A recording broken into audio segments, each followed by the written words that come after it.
سورۃ المرسلات کی آیت نمبر 29۔ الحمدللہ وکفی وسلام علی عبادہ الذین اصطفی، خصوصاً علی سید الرسل وخاتم الانبیاء وعلی آلہ واصحابہ الاتقیاء۔ اما بعد فاعوذ باللہ من الشیطان الرجیم، بسم اللہ الرحمن الرحیم۔ انطلقوا الی ما کنتم به تکذبون، انطلقوا الی ظل ذی ثلاث شعب لا ظلیل ولا یغنی من اللہب، انها ترمی بشرر کالقصر کأنه جمالة صفر، ویل یومئذ للمکذبین۔ هذا یوم لا ینطقون ولا یؤذن لهم فیعتذرون، ویل یومئذ للمکذبین۔ هذا يوم الفصل جمعناكم والأولين، فإن كان لكم كيد فكيدون، ويل يومئذ للمكذبين۔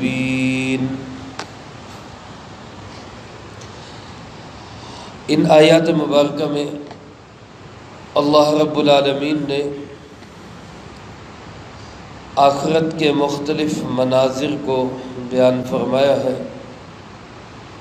جیسا کہ گزشتہ کئی صورتوں سے دو چیزوں کا خاص طور پہ تذکرہ ہو رہا ہے۔ ایک انسان کی ابتدا کا اور دوسرا انسان کی انتہا کا، مبدا کیا ہے اور معاد کیا ہے، انسان کا آغاز کہاں سے ہوا اور پھر اس کا انجام کہاں پہ ہوگا۔ تو گزشتہ آیات میں اس کے آغاز کا ذکر تھا کہ مرحلہ وار اللہ رب العالمین نے اس کی تخلیق کی ہے، اس کو ایک تسلسل کے ساتھ ایک قطرہ آب سے ایک خاص جگہ پہ مخصوص وقت کے لیے رکھ کر اللہ رب العالمین نے اس انسان کو بنایا۔ یہ تو اس کی ابتدا ہے، یہ اس کا مبدا ہے، اور آگے آخرت میں پھر انجام کیا ہوگا۔ اگر دنیا کی زندگی میں اللہ کو ناراض کر کے گیا، انکار کر کے گیا، مکذب بن کے گیا، جھٹلاتا رہا، پیغام خداوندی کو ٹھکراتا رہا، حق کی مخالفت کرتا رہا، تو پھر وہاں پہ انجام کیا ہوگا، اس کا ذکر ان آیات مبارکہ میں کیا گیا ہے جو آج تلاوت کی گئی۔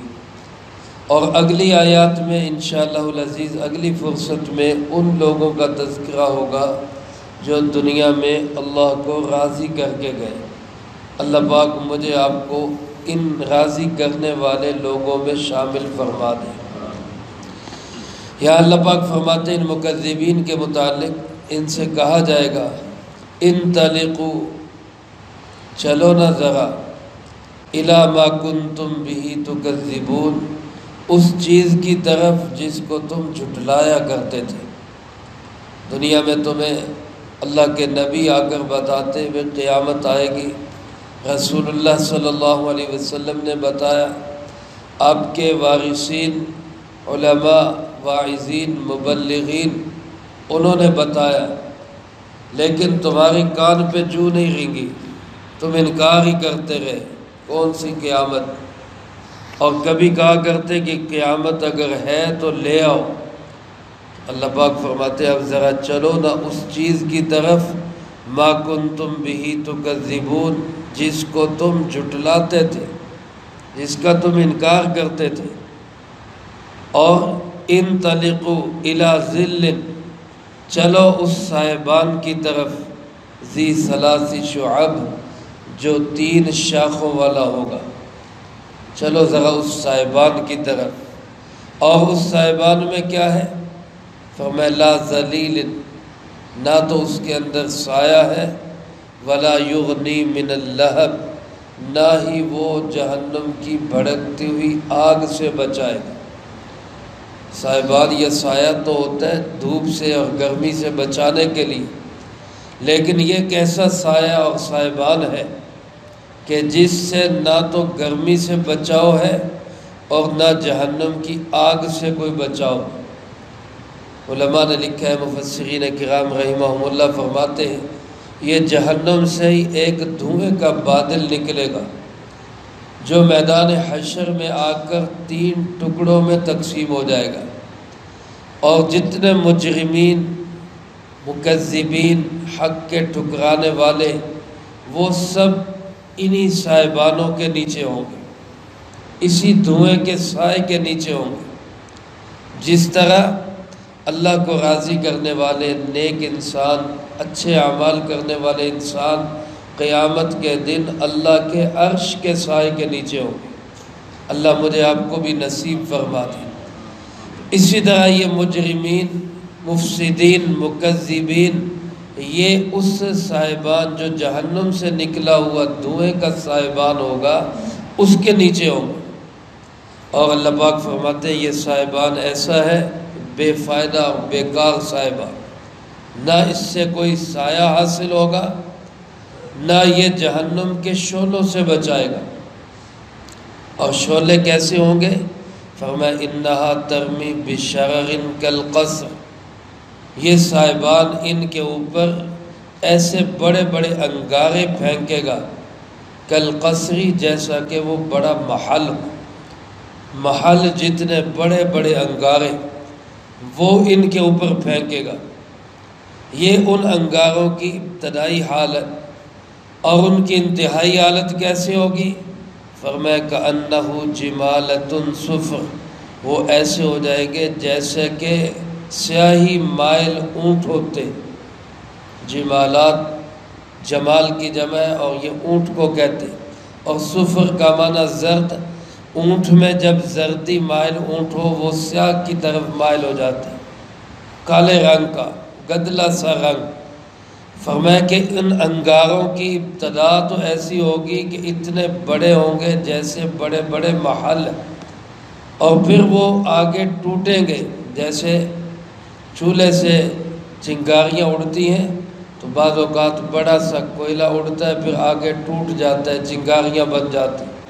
اسی طرح یہ صاحبان، یہ دھوئیں کا بادل بڑے بڑے انگارے پھینکے گا، محل جتنے بڑے، اور پھر جب وہ ٹوٹیں گے تو ان کی چنگاریاں اتنی بڑی ہوں گی کہ جیسا کہ سیاہی مائل اونٹ ہوتے ہیں، اتنی بڑی بڑی چنگاریاں ہوتی ہیں۔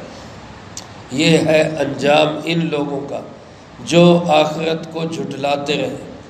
اللہ پاک فرماتے اب بھی اگر نہیں مانو گے تو ویل یومئذ للمکذبین، ہلاکت ہے پھر اس دن جھٹلانے والوں کے لیے، ٹھکرانے والوں کے لیے، بڑی بربادی، بڑی ہلاکت۔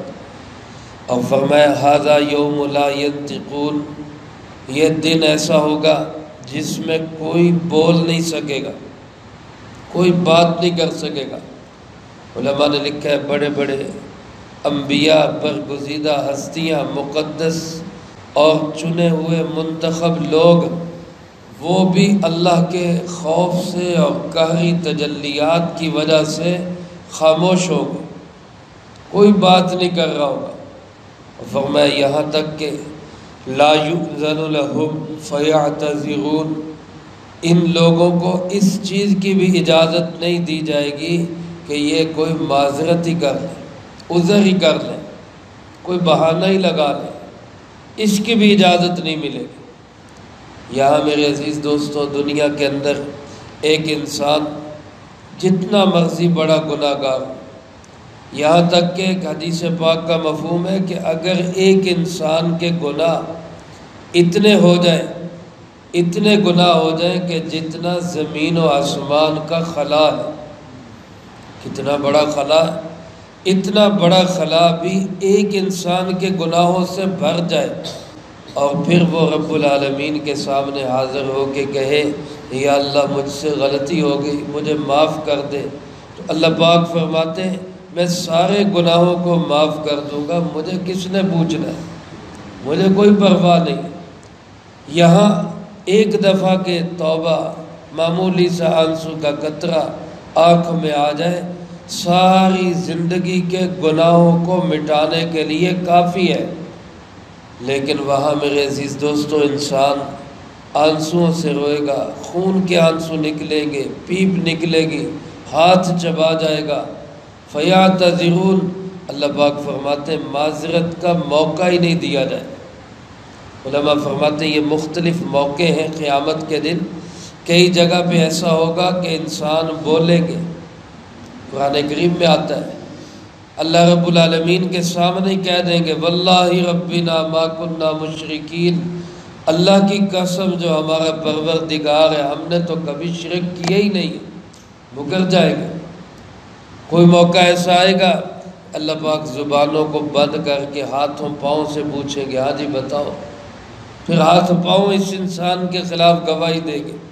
پھر جب یہ دیکھے گا کہ اب یہاں مکرنے کا موقع نہیں، تو پھر ایسا ہو جائے گا کہ گنگ ہو جائے گا، زبان ہی بند ہو جائے گا، پھر بول نہیں سکے گا، پھر معذرت کرنے کا موقع نہیں دیا جائے گا۔ اللہ پاک پھر فرماتے ہیں اب بھی اگر تسلیم نہیں کرتے، اب بھی حق کا انکار کرتے ہو تو پھر سن لو ویل یومئذ للمکذبین، اس دن جھٹلانے والوں کے لیے بڑی بربادی، بڑی ہلاکت ہے، یا جہنم کی وادی میں وہ رہیں گے۔ پھر فرمایا ھذا یوم الفصل، یہ ہے وہ فیصلے کا دن۔ اسی صورت کے شروع میں آیا نا وما ادراک ما یوم الفصل، آپ کو کیا معلوم فیصلے کا دن کیا، تو اس کی ساری تفصیل بتا کے اللہ پاک فرماتے ہیں یہ ہے وہ فیصلے کا دن، اس دن ہوں گے فیصلے، یہ وہ دن ہوگا جس میں دودھ کا دودھ اور پانی کا پانی ہوگا، یہ وہ دن ہوگا کہ جس میں رتی بھر بھی کیا ہوا کوئی عمل اچھا یا برا وہ ضائع نہیں جائے گا، وہ سامنے آئے گا۔ اور اللہ پاک فرماتے جمعناکم والاولین، ہم تمہیں بھی جمع کیا ہم نے اور پہلوں کو بھی جمع کیا۔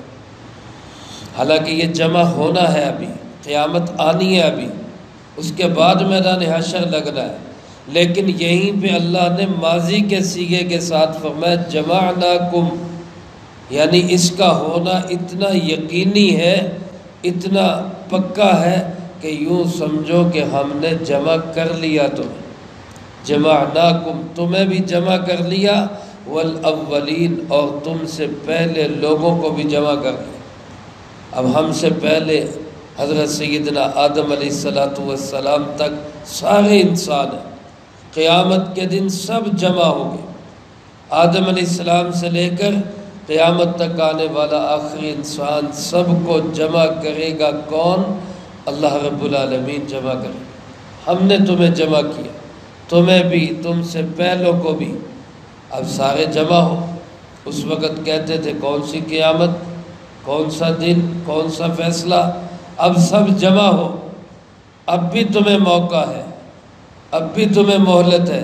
ان کان لکم کید فکیدون، اگر کوئی تدبیر کر سکتے ہو کر لو تدبیر، کہیں بھاگ سکتے ہو بھاگ جاؤ، کوئی زور لگا سکتے ہو میرے خلاف، اللہ کے خلاف کچھ کر سکتے ہو کر لو، تمہیں موقع ہے۔